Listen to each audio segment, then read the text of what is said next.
En direct, avec Clotilde Ripouille. Clotilde Ripouille, vous vous souvenez d'elle, c'est un peu notre Benetton, on nous a fait voir de toutes les couleurs. Donc, Clotilde Ripouille, qu'est-ce qu'elle devient maintenant, alors qu'elle n'est plus prof à l'URSSAF, qu'elle n'est plus candidate, qu'elle n'est plus... Ses enfants sont partis parce qu'ils sont grands, pas parce qu'ils l'ont laissé tomber. Qu'est-ce que ça fait maintenant, une fille comme Clotilde? Plein de choses. Ça fait des interviews avec Nicolas Codeville encore. Ça va être le fil rouge de l'opération. Et je préside et je dirige toujours l'association nationale des élus locaux d'opposition. Alors je précise bien que je... L'AELO, voilà, AELO. Comme disait, t'as pas de shampoing, AELO, quoi, AELO, quoi. Donc c'est une association qui s'occupe de défendre, d'aider, de promouvoir le rôle des élus d'opposition dans toutes les collectivités locales, que ce soit au niveau communal, intercommunalité, départementale ou régionale. D'accord. Donc c'est dans toute la France. Dans toute la France. On estime qu'il y a à peu près une centaine de milliers d'élus d'opposition. On ne sait pas exactement, il y a 500 000 élus locaux en France. Ils sont réfugiés à l'AELO. Alors ils ne sont pas tous réfugiés à l'AELO, loin s'en faut, c'est pour ça que c'est encore intéressant de se faire connaître, mais nous en avons de plus en plus parce que cette association leur permet de mieux exercer leurs fonctions au moyen de différents outils et notamment en organisant des formations qui leur sont dédiées exclusivement. Oui, parce que élu, c'est un métier, même élu d'opposition.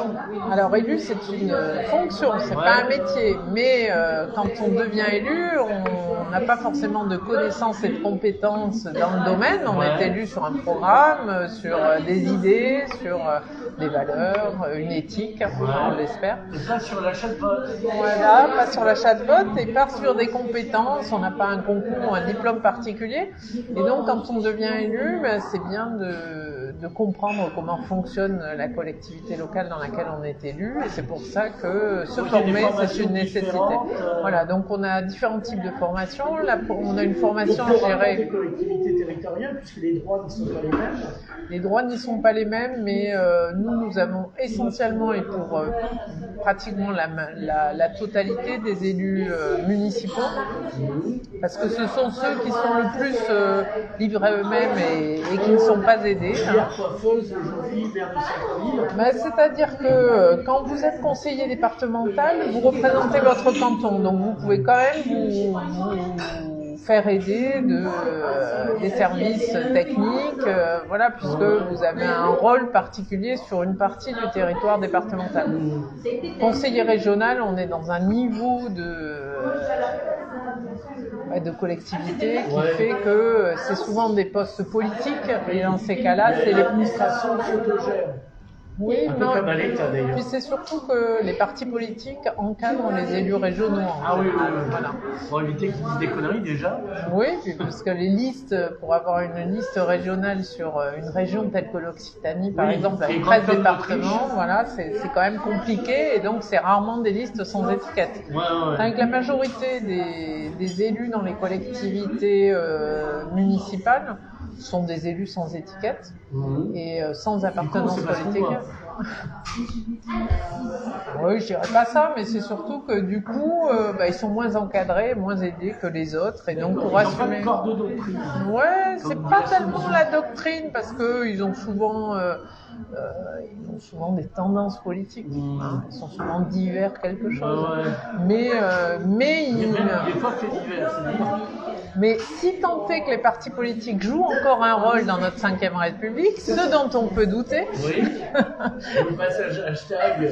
Voilà, il n'empêche que quand vous êtes élu d'opposition, vous les intéressez pas beaucoup et donc la formation qui pouvait être assurée à l'époque par les partis politiques n'est assurée par personne.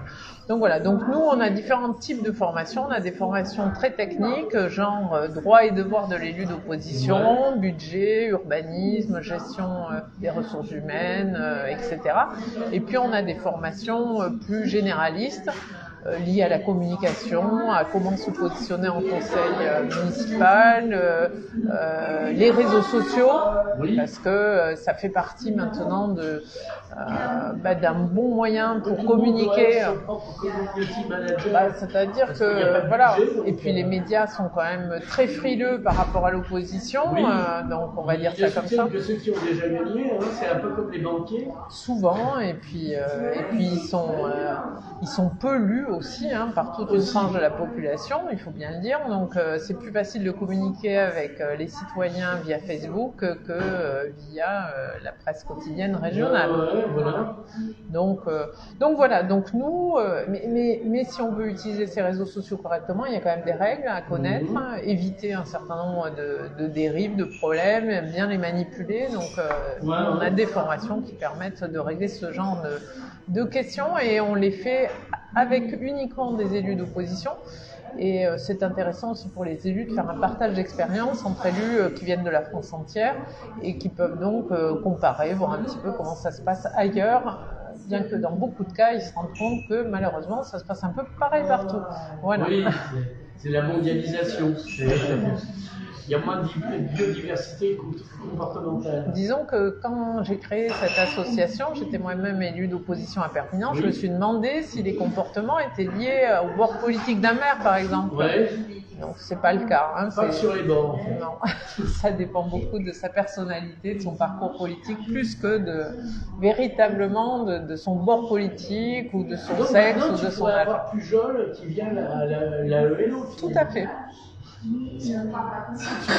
Jean-Marc, si tu nous écoutes, c'est ouvert, tu peux venir te former. C'est une association qui est complètement ouverte à tous et qui permet à chacun de se former dans les gens du RN. Je n'ai rien contre personne, nous acceptons tous les élus d'opposition et on les forme, on les informe, puisque en fait quand on adhère, le premier service rendu par l'association, c'est d'avoir accès au site internet. Il y a une partie foire aux questions qui permet, quand on a un doute et qu'on a un conseil municipal et qu'on travaille sur un dossier, de pouvoir poser une question, et tout de suite il y a notre spécialiste salarié, formateur de l'AELO qui répond sous 48 heures. Donc ça permet d'avoir des réponses techniques assez rapides sur un certain nombre de sujets.